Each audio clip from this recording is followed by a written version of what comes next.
There are places on Earth that were not simply abandoned. They were sealed, buried, hidden beneath stone, ash, sand, water, and time itself.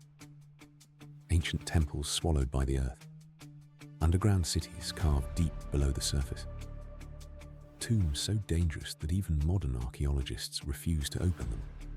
And lost civilizations whose greatest secrets still lie untouched beneath our feet.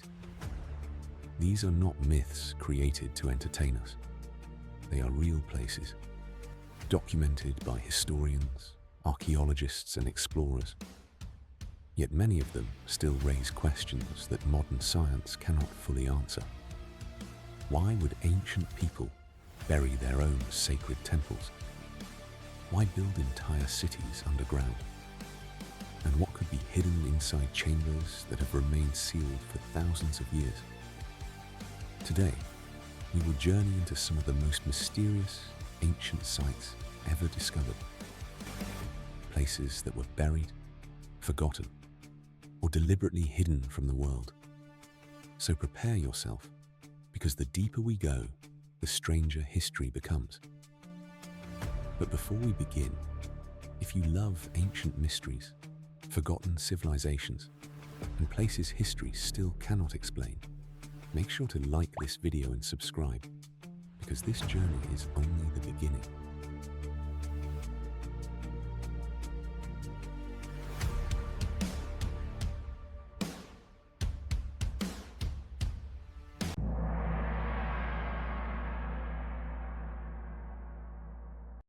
"12,000 years ago, before the pyramids, before Stonehenge, before writing, before metal tools, and before farming became the foundation of civilization, someone climbed a barren hill in what is now southeastern Turkey and began carving giant pillars out of limestone.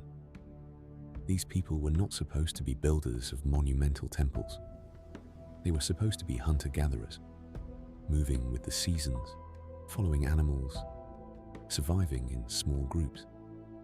And yet, at Göbekli Tepe, they created something so large, so organized, and so symbolically complex that it forced archaeologists to rethink the beginning of human civilization. At first glance, Göbekli Tepe does not look like a buried secret. It looks like a mound rising quietly above the landscape near Şanlıurfa. But that mound is not natural. It is a man-made hill, created by layers of human activity, stone, debris, and fill. Beneath it are circular and oval structures arranged around massive T-shaped pillars, some more than 5 meters tall. Many of these pillars are covered with carvings of foxes, snakes, birds, insects, wild boars, and other animals that once lived in the region. The strangest part is not only the age of the site, it is the feeling that this place was built with a purpose we still do not fully understand.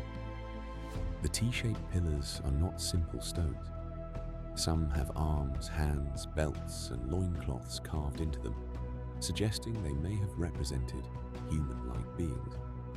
Not ordinary humans, perhaps, but ancestors, spirits, gods, or guardians watching over the structures. For decades, Göbekli Tepe was described as the world's oldest temple. But that label may be too simple. Newer research suggests the site may have been a settlement with a strong ritual component. People may have lived there, gathered there, feasted there, buried their dead there, and returned again and again to repair, rebuild, and transform the sacred buildings. And then comes the question that makes the entire site even more mysterious. Why was it buried? For years, many believed the great enclosures of Göbekli Tepe were deliberately filled in and sealed away. The image is powerful. Ancient builders covering their own sacred monuments under tons of earth, as if they wanted to hide them forever. But the truth appears more complicated. Some of the filling may have been intentional. Some may have come from construction debris as new buildings replaced old ones. Some may have been caused by natural events, including heavy rain, erosion, slope collapse, or earthquakes. But even if the process was not a single dramatic burial, the result is undeniable. Over time, the great stone circles disappeared beneath the hill. The rituals stopped. The repairs stopped. The people who understood the meaning of the animal symbols, the strange pillars, and the circular spaces vanished from the record. What changed? One theory is that Göbekli Tepe belonged to a world on the edge of transformation. Its builders lived at the turning point between hunting and gathering, and the first steps toward farming. To build monuments on this scale, many groups would have needed to cooperate. They needed food, planning, leadership, shared beliefs, and a reason powerful enough to bring people together. Maybe the site was part of the very process that created civilization. Not cities first, then temples, but belief first, ritual first, the need to gather first. And only after that came agriculture, permanent settlement, and the world we recognize as history. If that is true, then Göbekli Tepe is not just an archaeological site. It is a doorway into the moment when human society began to change forever. And perhaps the most haunting possibility is this. Göbekli Tepe was not buried to hide a secret. It may have been buried because an entire way of life had ended. The old symbols no longer spoke to the new world. The rituals that once united wandering groups may have lost their purpose as people settled, farmed, and reorganized their lives. The sacred buildings became obsolete, then abandoned, then covered by the slow weight of time. Today, only a small part of Göbekli Tepe has been excavated. Geophysical surveys suggest that more structures remain hidden beneath the surface. Entire circles of pillars may still be waiting underground, untouched for thousands of years. So the real mystery is not only who built Göbekli Tepe, it is why they stopped, why they covered it, why they walked away, and how many more places like it still sleep beneath the earth, holding chapters of human history that we have not yet learned how to read.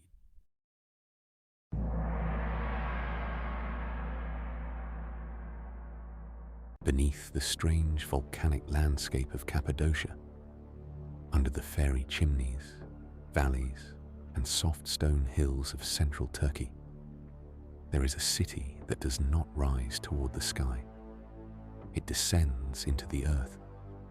More than 85 meters below the surface lies Derinkuyu, one of the largest underground cities ever discovered. It is not a simple cave, not a tunnel, and not a temporary hiding place. It is a vast subterranean world with living rooms, food storage areas, stables, schools, wineries, chapels, wells, ventilation shafts, and stone doors designed to seal entire levels from the inside. At its peak, this underground city may have sheltered as many as 20,000 people. Not for a few hours, not for one night, but potentially for months. The rediscovery of Derinkuyu sounds almost impossible. In 1963, a local man was renovating his home when his chickens began disappearing into a small opening in the wall. When he investigated, he found not a nest, not an animal burrow, but a hidden passage leading into darkness. That passage was one of hundreds of entrances connected to a massive city buried beneath ordinary houses. As archaeologists explored deeper, they realized this was not an isolated shelter. Derinkuyu had 18 levels, carefully carved into the soft volcanic tuff. More than 600 entrances were eventually identified, many hidden inside private homes. And Derinkuyu may not even be alone. Cappadocia contains hundreds of underground sites, and some may be connected by tunnels stretching for kilometers. The question is obvious.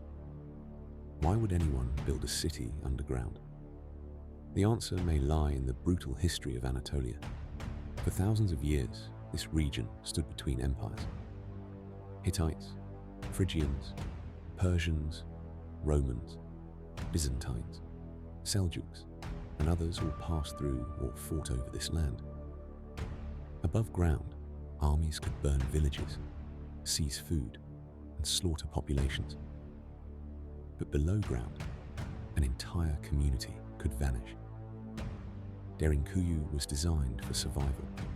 The hallways were intentionally narrow and low, forcing anyone entering to move slowly, bent over, and in single file. This made invaders vulnerable. Massive circular stone doors, weighing hundreds of kilograms, could be rolled across passageways to block access. These doors could only be moved from the inside. Small holes in the center may have allowed defenders to attack or observe enemies without opening the barrier.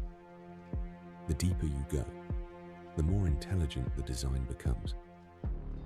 Livestock areas were placed closer to the surface, reducing the spread of toxic gases and smell. Living quarters, meeting rooms, kitchens, and religious spaces were located farther within.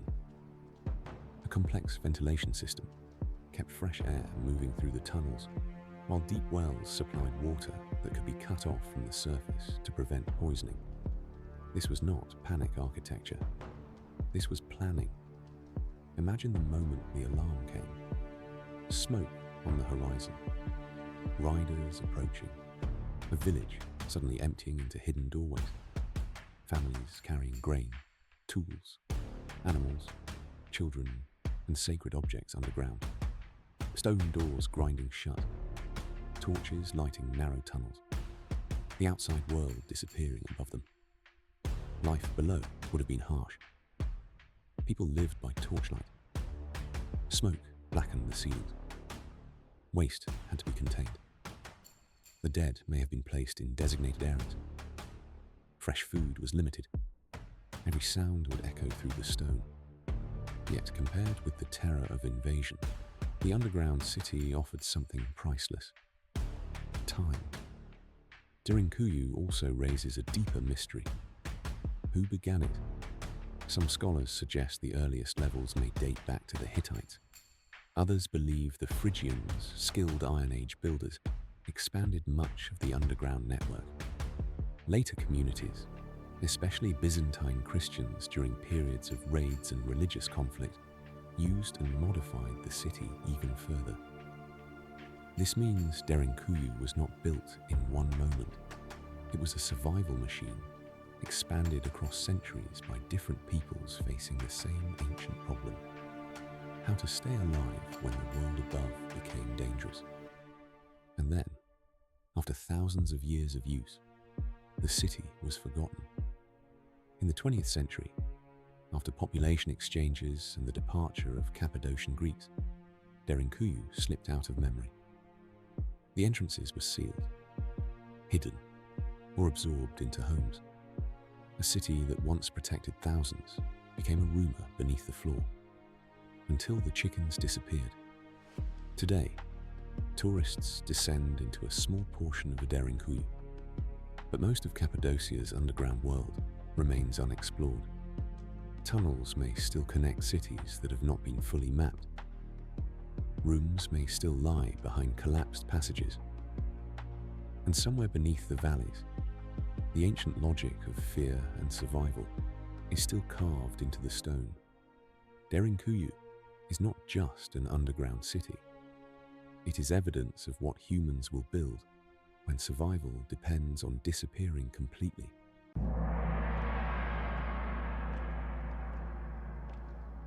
In 1974, farmers digging a well near Xi'an, China, struck something hard beneath the soil. At first, it seemed like broken pottery. Then a face emerged from the earth, a clay soldier, life-sized, armored, silent. and staring forward as if still waiting for battle. What those farmers had found was not one statue. It was the edge of an army. As archaeologists began excavating, thousands of terracotta warriors appeared from underground pits. Infantrymen, archers, officers, horses, and chariots stood in military formation, arranged as if guarding an empire that had never truly ended. Each soldier was different. Their faces, hairstyles, armor, expressions, and ranks were individually modeled, making the army feel less like sculpture and more like a frozen population of the dead. Today, the Terracotta Army is one of the most famous archaeological discoveries on Earth. But the more one learns about it, the stranger it becomes. These soldiers were created for Qin Shi Huang, the first emperor of a unified China. He came to the throne as a boy, and by 221 BCE had defeated rival kingdoms and forged the Qin dynasty. His rule was ruthless and transformative. He standardized weights, measures, writing, currency, and roads. He connected and expanded defensive walls that later became associated with the Great Wall. He did not merely rule China. He tried to remake it, and then he prepared to rule after death. According to ancient records, construction of the emperor's mausoleum began when he was still a teenager. Hundreds of thousands of laborers were said to have worked on the project. The result was not a simple tomb, but a vast underground landscape. The terracotta soldiers were only one part of it. The army pits were arranged east of the emperor's burial mound, facing the direction from which his conquered enemies might symbolically return. Pit 1 contains thousands of soldiers in battle formation. Pit 2 holds a more complex military force with cavalry, infantry, archers, and chariots. Pit 3 appears to represent a command headquarters. A fourth pit was found empty, suggesting the project may have been left unfinished after rebellion erupted following the emperor's death. The figures were once brightly painted. Their uniforms had vivid colors: red, purple, blue, green, pink, and black. But when the warriors were exposed to air, the thin lacquer layer beneath the pigment dried, curled, and flaked away. Many statues lost their color within minutes. What tourists see today as grey clay was once an army of color. The weapons were real. Bronze swords, spearheads, crossbow triggers, and arrow tips were discovered in remarkable condition. Some still had sharp edges. These were not symbolic toys. They were functional weapons buried with an emperor who expected to be protected in the next world as he had been in this one. But this raises a disturbing question. If the army outside the tomb is this enormous, what lies inside the actual burial chamber? The emperor's central tomb has never been opened. It still lies beneath a massive mound nearby, sealed for more than 2,000 years. The terracotta warriors may only be the guardians at the edge of a much larger mystery.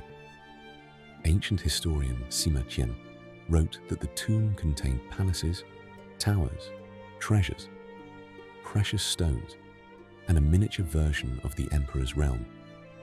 He described rivers of mercury flowing through a symbolic map of China, pearls set into the ceiling to represent the stars, and mechanical traps designed to shoot intruders.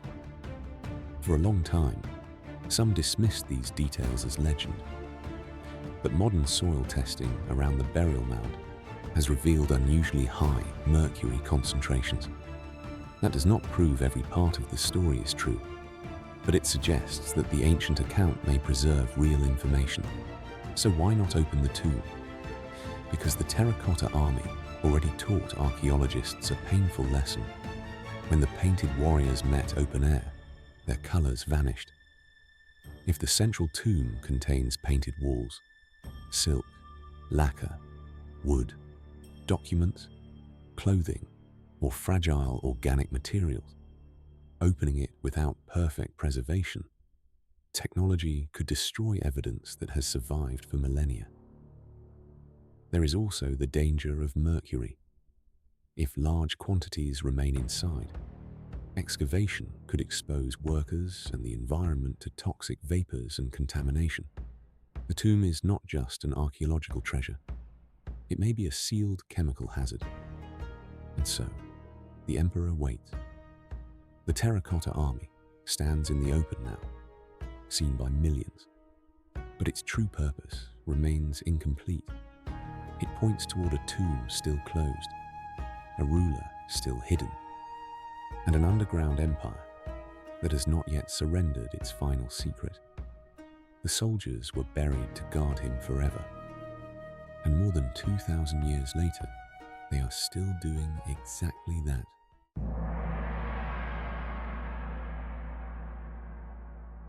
In 1992, in Longyou County, in Zhejiang, China, villagers decided to drain several ponds that had long been believed to be ordinary bodies of water.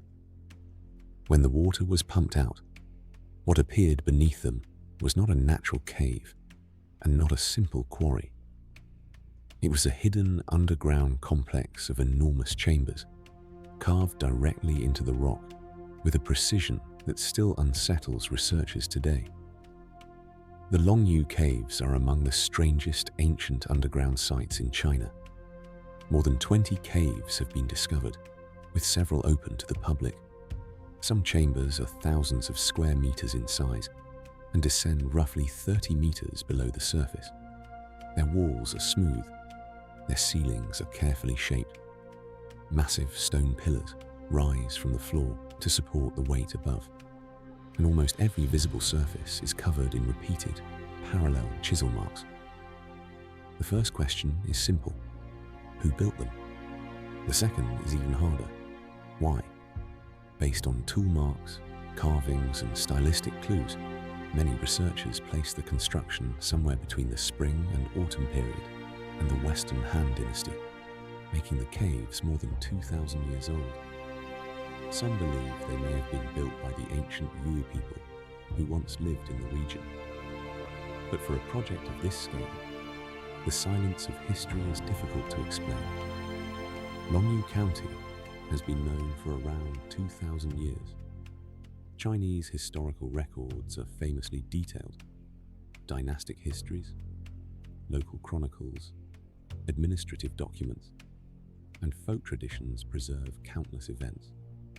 Yet there is no clear record explaining the creation of these caves. No royal order, no labor account, no legend that convincingly describes their function. It is as if a massive underground project was completed, sealed by water, and erased from memory. The engineering is astonishing. Some neighboring caves are separated by stone walls only about half a meter thick, yet the builders never accidentally broke through. This means they understood the layout of spaces they could not see from inside the rock. The pillars are positioned to support the ceiling. The angles and slopes appear deliberate. In some places, the chisel marks run with almost mechanical regularity, creating wave-like textures across walls and ceilings. To modern eyes, the work can look machine-made, but it was almost certainly produced with simple tools, probably bronze chisels and hammers. That does not make the site less impressive. It makes it more impressive. Different theories have tried to explain Longyou. Some suggest the caves were tombs because of their scale and underground setting. But there are no strong signs of burial goods, sacrificial remains, or funerary arrangements. Others propose they were military hideouts, perhaps built to conceal troops during periods of conflict. But the entrances may have been too narrow and vulnerable for a major army. A more practical theory is that Longyou was a quarry. The caves are carved in a way that could be consistent with stone extraction, and the nearby river would have made transport easier. But if the caves were simply quarries, Why were the interiors finished with such care? Why decorate surfaces with uniform patterns? Why leave behind monumental chambers that seem too refined for industrial waste? Another theory suggests they were granaries or water-related storage facilities. Rectangular layouts, vertical entrances, and historical references to granary locations in the area support this idea for some researchers. But even that does not answer everything. A granary does not need to look like an underground cathedral. Then there is Cave 5, which feels like a frozen moment. It appears unfinished, with rougher tool marks, soil, and stone still partly blocking the stairway. One pillar has an incomplete mark at its top, as if the workers suddenly stopped and never returned. Why would they abandon the project? Was there a war? A flood? A political collapse? A disaster? Or did the purpose of the caves simply disappear? The lack of artifacts makes the mystery even deeper. Ancient sites usually speak through objects: pottery, bones, tools, fires, inscription, food remains. Longyou offers almost nothing. A few carvings, a headless statue, traces of human labor everywhere, but very little evidence of human life. That is what makes the site so haunting. It is not empty because nothing happened there. It is empty because whatever happened there left almost no explanation. Today, the Longyou Caves remain a place where engineering, archaeology, and mystery collide. They prove that ancient builders could plan large underground spaces with remarkable control. But they also expose the limits of what we know. Someone carved these chambers. Someone organized the labor. Someone understood the structure. Someone had a reason powerful enough to cut thousands upon thousands of tons of rock from the earth. And then, for more than 2,000 years, history said nothing.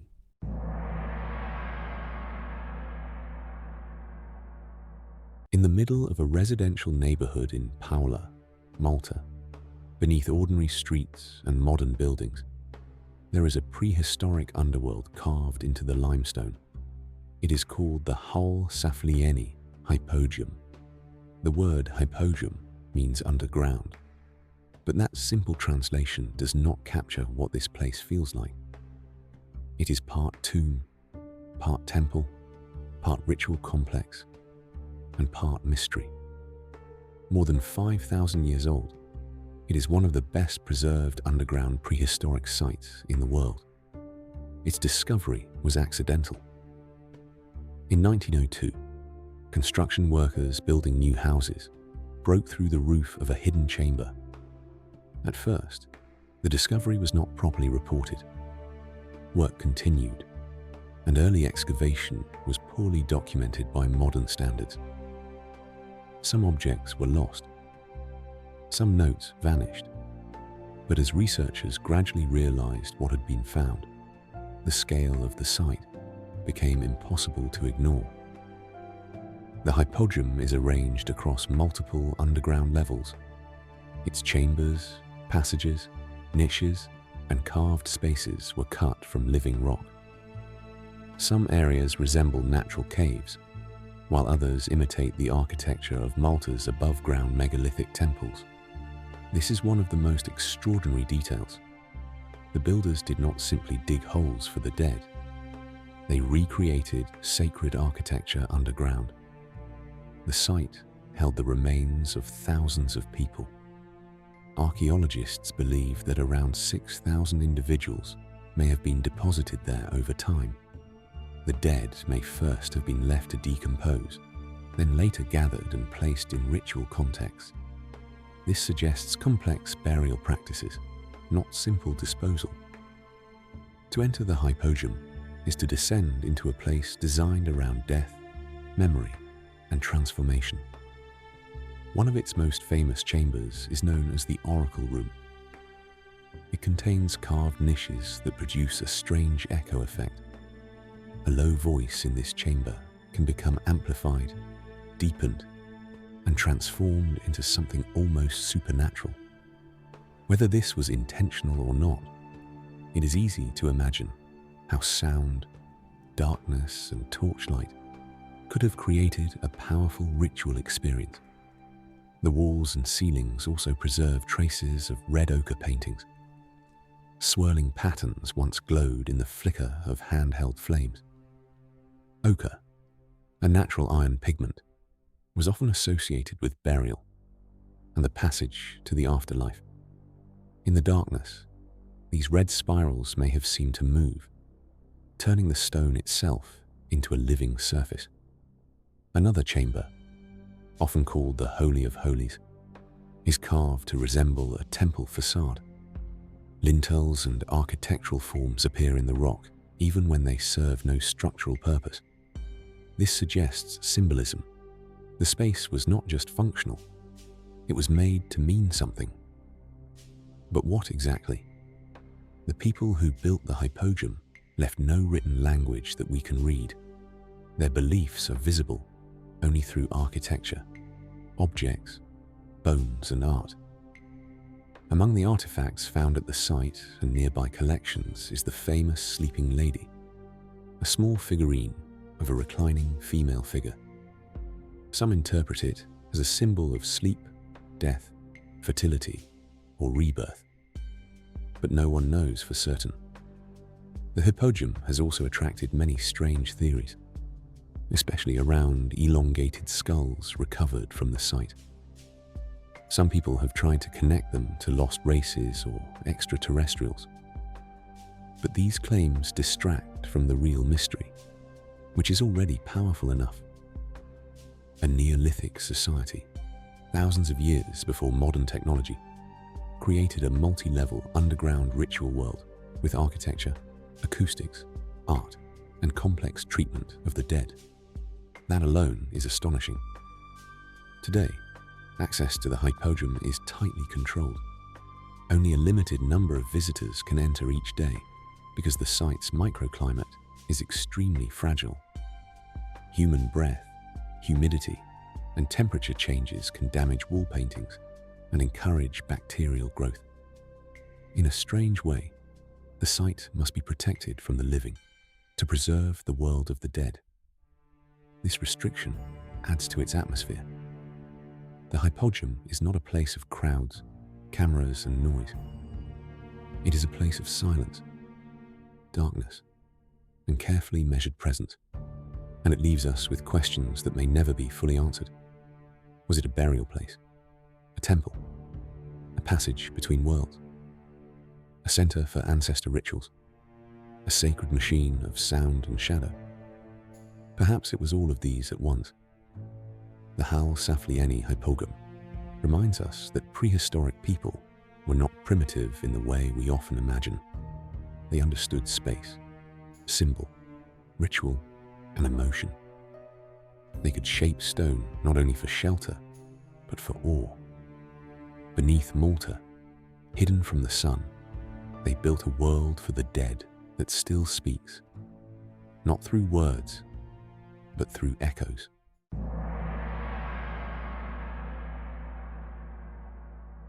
Near Xi'an, China, beneath a massive earthen mound, lies one of the most important unopened tombs on Earth. It belongs to Qin Shi Huang, the first emperor of China, the ruler who unified warring kingdoms into a single empire in 221 BCE. Around his mausoleum, archaeologists have found soldiers, horses, chariots, officials, acrobats, musicians, bronze birds, weapons, stables, and entire symbolic landscapes built for the afterlife. But the central burial chamber, the place believed to contain the emperor himself, has never been opened. This is not because archaeologists forgot about it. It is not because no one knows where it is. The mound has stood in the landscape for more than 2,000 years. The decision not to excavate it is deliberate, and the reasons are as fascinating as the tomb itself. According to the ancient historian Sima Qian, The tomb was built as an underground palace. He described towers, halls, rare treasures, and a miniature version of the emperor's realm. Most famously, he wrote that rivers and seas of mercury flowed through a model of China, while pearls in the ceiling represented the sun, moon, and stars. He also described mechanical crossbows set to fire at intruders. For centuries, these descriptions sounded like legend. A dead emperor ruling a hidden world beneath the earth, surrounded by poisonous rivers and automatic traps. But modern scientific testing has complicated the story. Soil samples around the burial mound show unusually high levels of mercury. This does not prove that liquid mercury rivers are still flowing underground, but it strongly suggests that significant quantities of mercury were placed inside the tomb. In other words, one of the strangest details in the ancient account may be based on reality. That alone makes opening the chamber dangerous. Mercury is toxic. If the sealed tomb contains mercury vapor or contaminated dust, excavation could expose workers and the surrounding environment to serious risks. Any responsible opening would require sealed structures, filtration systems, negative pressure environments, protective equipment, and long-term plans for contamination control. But the mercury is only one problem. The greater danger may be destruction. When the Terracotta Army was first excavated, many warriors still had traces of brilliant paint. The statues were not meant to be grey. They wore vivid colours applied over a delicate lacquer layer. But when exposed to air, the lacquer dried and curled. Pigments flaked away within minutes. Conservators watched priceless evidence vanish almost instantly. This changed everything. If the emperor's tomb contains painted walls, lacquered objects, silk, wood, paper, textiles, or fragile organic materials, opening the chamber too early could destroy them before they can be preserved. A sealed tomb is not just a container of artifacts. It is a carefully balanced environment. Temperature, humidity, oxygen, pressure, and chemistry have all remained relatively stable for millennia. Break that seal, and the entire environment changes. Archaeology is not like opening a treasure chest. It is a one-way act. Once a tomb is opened, it can never return to its original state. That is why many experts believe the best choice is to wait. Every year, scanning technology improves, conservation materials improve, microclimate engineering improves. Non-invasive methods, including ground-penetrating radar and other imaging techniques, can reveal more without cutting into the mound. In the future, a responsible excavation might require something almost unimaginable. A giant clean room built around the mound, stable humidity and temperature, mercury filtration, advanced imaging, mobile laboratories, and conservation teams ready to treat every exposed surface immediately. Until then, the tomb remains sealed. This restraint can be frustrating. The human desire to know what lies inside is enormous. Does the chamber still contain the emperor's coffin? Are there maps of the empire, ancient documents, preserved textiles, mechanical devices, treasures? Evidence that could rewrite what we know about Qin engineering and belief? No one knows. And that is exactly why the tomb must be taken seriously. The most valuable thing inside may not be gold or jewels. It may be information. How the tomb was constructed, how mercury was used, what materials survived, how the first emperor imagined eternity. That information can only be recovered once, and if it is lost during a rushed excavation, it is gone forever. So the mound stands, quiet and sealed, while the world waits. The Terracotta Army guards the outside. The ancient texts describe wonders within. Science confirms danger beneath the soil.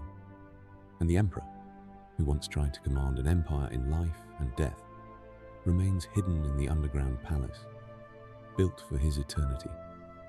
Perhaps the greatest mystery is not why China refuses to open the tomb. It is whether we are ready for what opening it would cost.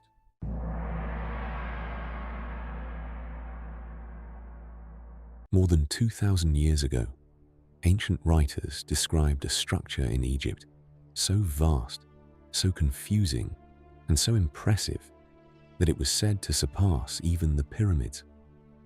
It was called the Labyrinth of Hawara. According to the Greek historian Herodotus, who visited Egypt in the 5th century BCE, this enormous complex contained 12 great courts and thousands of rooms. Some were above ground, others were hidden below. He claimed the walls were covered with carvings, the passages twisted through chambers and courtyards, and the scale of the work was beyond anything he had seen. To modern ears, it sounds like legend, a maze of 3,000 rooms buried in the Egyptian desert. But Herodotus was not the only ancient author to mention it.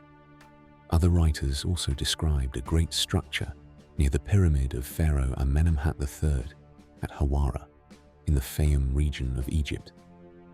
If even part of those descriptions were true, then the Hawara Labyrinth may have been one of the greatest architectural achievements of the Middle Kingdom. Amenemhat III ruled during a period of enormous ambition. His pyramid at Hawara was built from mud brick and once formed part of a larger funerary complex. The labyrinth may have been connected to this complex, possibly serving as a mortuary temple, administrative center, ritual space, or symbolic underworld attached to the king's burial landscape. Ancient accounts suggest the site was not merely a building, but an experience. Visitors moved through courts, corridors, turns, and dead ends. The layout may have been designed to confuse intruders, protect sacred spaces, or represent a journey through divine and royal power. Some stories linked the complex with sacred crocodiles, especially the crocodile god Sobek, who was deeply important in the Fayum. This connection gives the labyrinth a darker atmosphere. It was not just stone and passageways. It may have been tied to kingship, death, gods, animals, and the dangerous forces of the Nile landscape. But where is it now? Today, the site at Hawara is heavily damaged. Ancient stone robbing, erosion, agriculture, groundwater, and centuries of neglect have transformed the area. What remains visible on the surface does not match the grandeur described by ancient writers. For a long time, skeptics argued that Herodotus exaggerated or misunderstood what he saw. Then came modern scanning. In 2008, a Belgian-Egyptian team used ground-penetrating radar near the Hawara pyramid. Their scans reportedly detected large underground anomalies, suggesting that substantial structures may still lie buried beneath the surface. Some researchers argued that previous excavations had only reached the upper remains, while deeper parts of the ancient complex could still exist underground. The idea was electrifying. What if the real labyrinth was not destroyed? What if it was still there, buried below layers of mud, sand, and waterlogged earth? But further excavation did not move forward in the way many hoped. Authorities cited preservation and security concerns. The site faces serious problems, especially high groundwater and irrigation from nearby agriculture. Digging carelessly could damage whatever remains.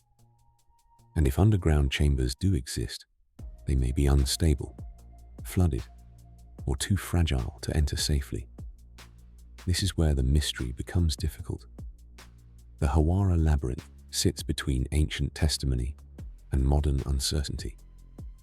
We have powerful descriptions from classical writers. We have a known royal pyramid complex. We have radar anomalies that suggest hidden structures. But we do not yet have the kind of open excavation that would confirm the full scale of the site. That gap is exactly where legends grow.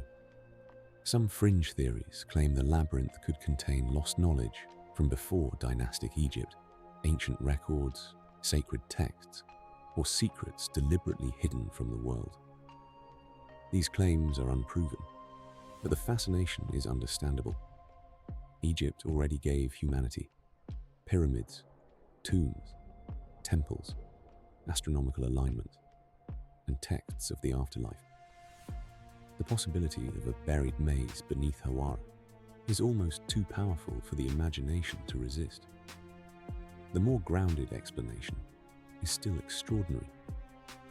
The labyrinth may have been a monumental funerary and ritual complex built to express the power of a Menemat world and the religious world of the Fayum. Even if it contained no forbidden knowledge, it could reveal how Middle Kingdom Egyptians organized sacred space, royal memory, and the relationship between architecture and the afterlife. That would be more than enough. Today, the Hawara labyrinth remains one of Egypt's most tantalizing unresolved sites.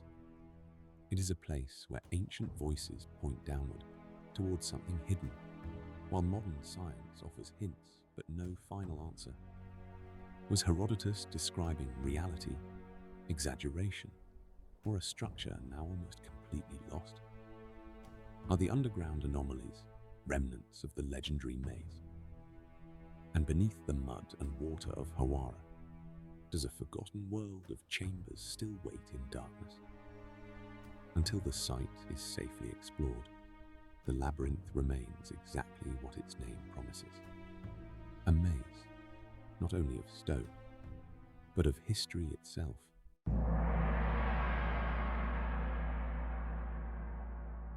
Santorini is known today for whitewashed houses, blue domes, cliffs, sunsets, and the deep volcanic caldera that draws travelers from around the world. But beneath the beauty of this island lies the memory of one of the most violent eruptions in human history. Long before Pompeii was buried by Vesuvius, a Bronze Age city on Santorini was swallowed by ash. Its name was Akrotiri. More than 3,500 years ago, Akrotiri was a thriving settlement on the southern coast of the island, which was then known as Thera. It was not a primitive village. It was a wealthy, connected, highly organized town with multi-story buildings, paved streets, drainage systems, storage rooms, workshops, imported goods, and stunning wall paintings. Its people lived at the center of a maritime network. They traded with Crete, mainland Greece, Egypt, Cyprus, and the Near East. Ships brought ideas, art, food, tools, and luxury objects across the sea. Akrotiri was not isolated. It was part of a Bronze Age world that was far more sophisticated than many people imagine. Then the volcano began to wake. Sometime around the 16th century BCE, the Thera eruption tore the island apart. Ash and pumice buried Akrotiri under thick layers of volcanic material. The blast reshaped the landscape, devastated the region, and may have contributed to wider disruption across the eastern Mediterranean. But in destroying Akrotiri, the eruption also preserved it. This is why the site is often called the Pompeii of the Aegean. Like Pompeii, it gives us a frozen image of urban life before catastrophe. Buildings still stand several stories high. Rooms remain clearly defined. Storage jars, tools, furniture impressions, and household objects survive in place. Streets run between houses, as if the residents might return at any moment. But Akrotiri has one major difference from Pompeii. There are almost no human remains. This absence suggests that the people may have had warning. Earthquakes or foreshocks may have damaged the town before the final eruption, giving residents time to flee. They may have taken their most valuable possessions, loaded ships, and escaped before the ash fell. If so, Akrotiri was not a city of sudden death, but a city of evacuation. That makes the ruins even more haunting. They are not filled with bodies. They are filled with absence. The people left, but their world remained. The architecture reveals remarkable knowledge. Some buildings were 3 or 4 stories high, built with stone and wood reinforcement that may have helped them withstand earthquakes. The town had water management and drainage systems. Some homes appear to have had indoor plumbing. Streets were organized. Rooms were specialized. This was a community with planning, skill, and comfort. The frescoes are among the most beautiful discoveries from the Bronze Age Aegean. They show landscapes, animals, rituals, ships, women, nature, and daily life in vivid color. Through them, Akrotiri speaks more clearly than many ancient cities with written records. We see not only walls and tools, but imagination.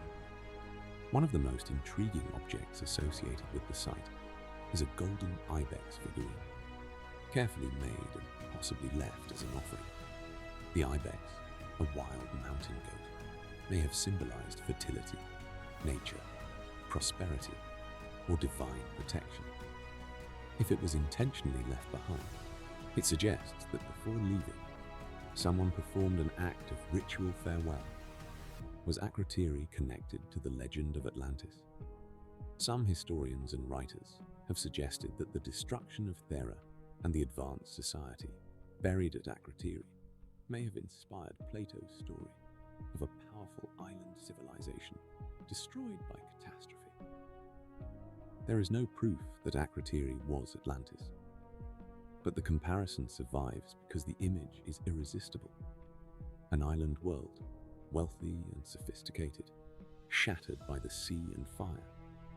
Excavations at Akrotiri began in earlier phases, but gained major momentum in the 20th century under Greek archaeologist Spiridon Marinatos.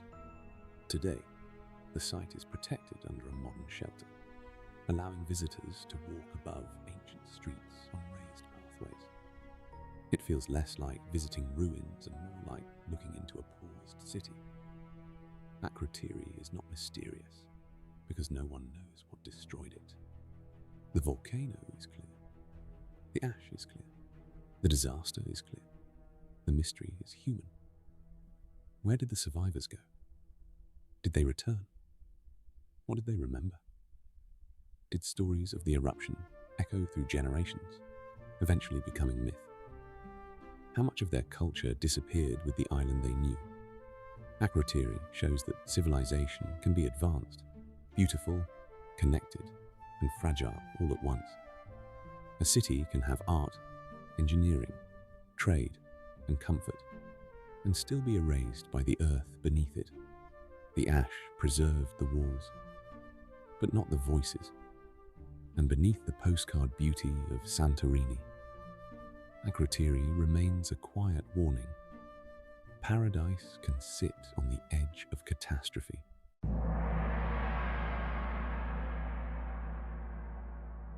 One night, in 373 BCE, the ground beneath the Greek city of Helike began to move. Walls cracked, homes collapsed, temples fell. Then, from the Gulf of Corinth, water surged inland. Ancient writers claimed a wave swallowed the city, drowning its people and erasing Helike from the coast. By morning, one of the most important cities of ancient Achaea had vanished. Or for centuries, Helike became a legend. Travelers spoke of a city lost beneath the water. Some claimed that sailors could still see the bronze statue of Poseidon below the surface, trident in hand, standing in the drowned ruins. Ancient authors connected the disaster to divine anger. And later generations wondered whether the destruction of Helike helped inspire Plato's story of Atlantis. The parallels are easy to understand. A powerful city, a sudden catastrophe, earthquakes, floodwaters, a civilization swallowed in a single night. But modern archaeology has revealed that Helike's story is more complex than a simple lost city. The region around Helike lies near the Gulf of Corinth, one of the most seismically active areas in Europe. Earthquakes, landslides, flooding, shifting rivers and tsunamis have shaped the landscape for thousands of years. This was not stable ground. It was a living, moving coastline. And Helike did not die only once. Archaeological research suggests that people settled, destroyed, rebuilt, and shifted across the Helike plain again and again. The city was founded in the Bronze Age, more than 5,000 years ago, in a fertile area between rivers with access to trade and the sea. But the same landscape that made it prosperous also made it dangerous. Disaster appears in the layers of the earth. Excavations have found walls twisted or broken by seismic force, pottery shattered in place, buildings damaged by sudden collapse, and evidence of ancient flooding. In one haunting case, researchers found the skeleton of a man crushed beneath a fallen structure. Each destruction tells the same story. The land moved, people suffered, and then life returned. After disasters, the inhabitants did not abandon the region completely. They shifted location, adjusted to new river courses and changing ground levels, and rebuilt nearby. Helike was not just a city.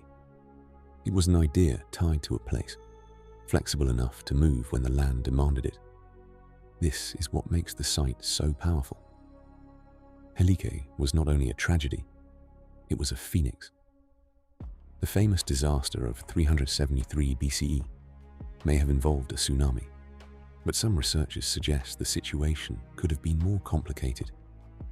Earthquakes may have triggered landslides, blocked rivers, caused inland flooding, or changed the coastal plain so dramatically that ancient observers described the result as the sea swallowing the city. Over time, memory turned geology into myth. To the Greeks, Poseidon was not only god of the sea, he was also the earth shaker, the force behind earthquakes. Helike was an important center of his worship. So when the city fell, the explanation seemed obvious to ancient minds.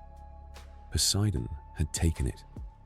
That religious connection made the disaster unforgettable. A city sacred to the god of the sea and earthquakes was destroyed by water and shaking earth. The symbolism was too perfect. Later, writers preserved the horror.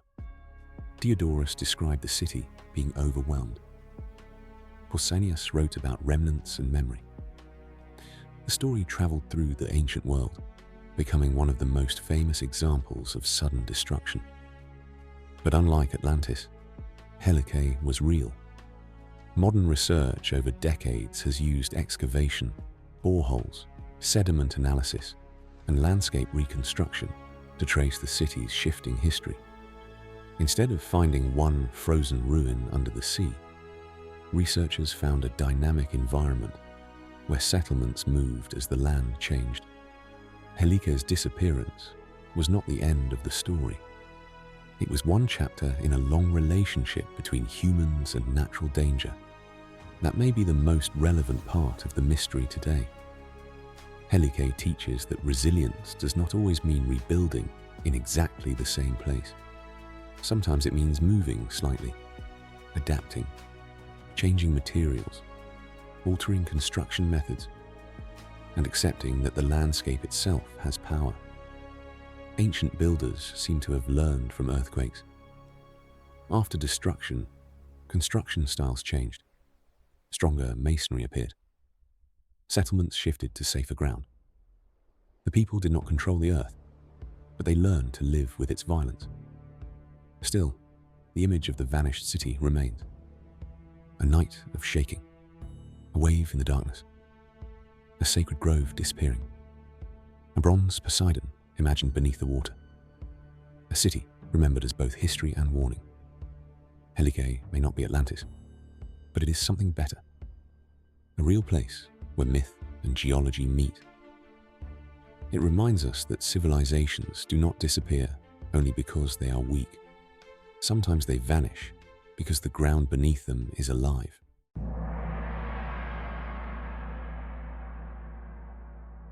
Off the eastern shore of Pompeii in Micronesia, hidden among mangroves, tides, and shallow canals, there is a ruined city unlike almost anywhere else on Earth. Its name is Nan Madol. From a distance, it does not look like a city built by ordinary human hands. Black basalt walls rise from a coral reef. Artificial islets spread across the water, connected by canals.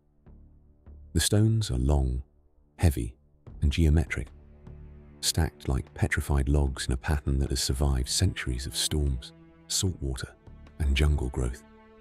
Nan Madol is sometimes called the Venice of the Pacific, but that nickname is too gentle.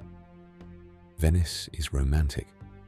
Nan Madol is severe, silent, and unsettling. It was not built for trade and music. It was built for power, ritual, burial, and control. Nearly 100 artificial islets make up the site. They sit on a reef, separated by waterways that rise and fall with the tide. The entire complex was constructed with massive prismatic basalt columns, some weighing many tons. The total amount of stone moved may have reached hundreds of thousands of tons. And the stone did not come from the reef. The basalt columns were quarried from volcanic sources elsewhere on Pompeii. Somehow, ancient builders transported them over land and water, moved them around the island, and stacked them on coral platforms without modern machinery, metal tools, wheels, or pulleys. That logistical challenge is one of the great mysteries of Oceania. But the question is not whether the people of Pompeii could build Nan Madol. They did. The real mystery is what kind of society was willing to organize the labor required to do it. Nan Madol was the seat of the Sodelur dynasty, a ruling power remembered in oral tradition as distant, sacred, and oppressive. The city was not home to a normal population. It was an elite center, separated from the main island, where rulers, priests, chiefs, warriors, servants, and the dead occupied different islets. Its design was political. By forcing local chiefs to live within the stone city, the rulers could monitor them and separate them from their own communities. Waterways divided spaces. Walls controlled movement. The city itself became a tool of surveillance. In this way, Nan Madol was not only architecture, it was authority made of stone. But there was a fatal weakness at the heart of the city. Nan Madol had no natural freshwater source and little capacity to produce food. Every drop of water, every yam, every coconut, every piece of food had to be brought from the mainland by canoe. The elite could live on the reef only because others served them. This made the city impressive, but also fragile. It was a machine that required constant obedience. One of the most important areas is Nan Duas, a royal mortuary complex surrounded by high basalt walls. Here, Sodelur rulers were buried in monumental stone enclosures. The architecture feels heavy and deliberate, as if designed not merely to honor the dead, but to contain their power. Ritual life at Nan Madol was deeply connected to the sea, ancestors, spirits, and sacred authority. Oral traditions speak of powerful rulers, priests, supernatural forces, and the eventual arrival of Isokelek, a heroic figure who overthrew the Sudalur. After their rule ended, the old system changed. Later, leaders did not maintain Nan Madol as the same kind of isolated capital. And without the political force that had kept it alive, the city began to empty. Nan Madol was not destroyed in a single volcanic eruption or swallowed overnight by a tsunami. It was abandoned because the social system that supported it collapsed. Once people no longer had to feed and supply an elite class on the reef, the stone city became impractical. The canals grew quiet. The mangroves returned. The jungle moved in. Today, Nan Madol is being reclaimed by nature. Roots wrap around basalt columns and pry them apart. Salt water weakens foundations. Rising sea levels threaten the artificial islets. The ocean that once made the city powerful is now slowly destroying it. This gives Nan Madol a different kind of mystery. It is not lost because no one can find it. It is lost because its meaning is slipping away into legend, erosion, and silence. Some modern fantasies have tried to connect Nan Madol to aliens or lost continents, but those theories miss the real wonder. The builders were human.